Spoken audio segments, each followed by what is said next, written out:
Prenez le tabernacle même, les tapis par exemple, qui sont au nombre de 10. 10 est le chiffre biblique pour la responsabilité.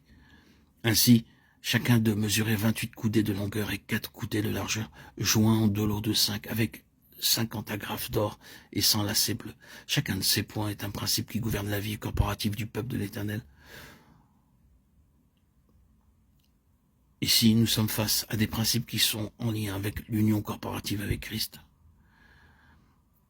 L'Église des premiers-nés existe pour garder ces principes. Un aspect de la responsabilité du peuple de l'Éternel est de préserver et maintenir les principes qui gouvernent la vie corporative. Exactement les mêmes moyens que ceux dont nous avons parlé à propos de Kérat opèrent ici.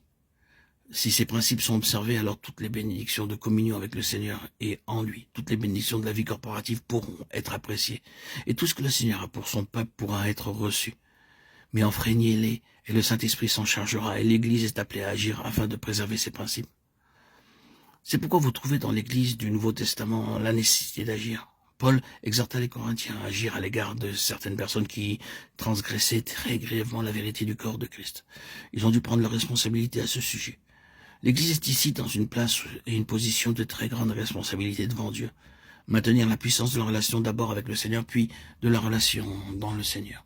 C'est-à-dire garder ces principes en vue, comme quelque chose sur lequel le Saint-Esprit travaille, les préserver dans un témoignage pur. Ainsi, le Saint-Esprit agira en conséquence dans les deux sens, abondance de bénédiction pour celui qui obéit, mais châtiment pour celui qui se rebelle. Nous passons alors à la troisième partie du livre Deutéronome chapitre 4, avec Merari, dont la responsabilité était les planches, les barres, les colonnes, les bases et les ustensiles. Nous nous demandons ce que cela représente. Il me semble que c'est lié d'une manière plus directe aux saints eux-mêmes. Les planches en elles-mêmes parlent des croyants. Lorsque, bien sûr, elles sont unies, reliées par les barres, il s'agit de la vie collective. Mais à travers le désert, elles ne sont pas portées liées ensemble de la sorte. Elles le sont de manière individuelle. Ce n'est pas une contradiction en vérité, mais simplement un autre point de vue. Merari devait prendre soin des planches, mais de chaque planche.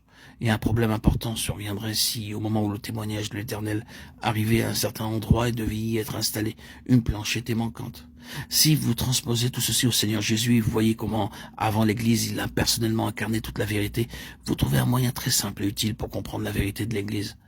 Prenez un verset comme celui de Jean 17,12. « J'ai gardé ce que tu m'as donné, et aucun d'eux ne s'est perdu, sinon le fils de la perdition, afin que l'Écriture soit accomplie. » Mais Merari n'a perdu aucune planche en chemin. Ici, nous avons une charge, une responsabilité pour que le peuple du Seigneur prenne soin des uns des autres. Il est très facile d'obtenir le grand déploiement de doctrines, de vérités, de formidables généralités, et d'oublier que la mise en pratique s'effectue au niveau individuel.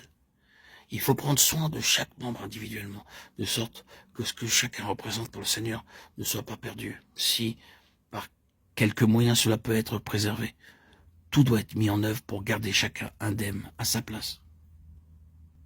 Nous trouvons une merveilleuse révélation de ceci dans les épîtres de Paul. Il était réellement l'Église en esprit, et quelle attention il portait tant aux individus qu'à l'Église entière. Regardez ces listes de noms qu'il annexe à ces lettres.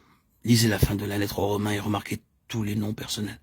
S'occuper des planches consiste en cela. C'est le véritable ministère lévitique. Nous chutons beaucoup sur ce point.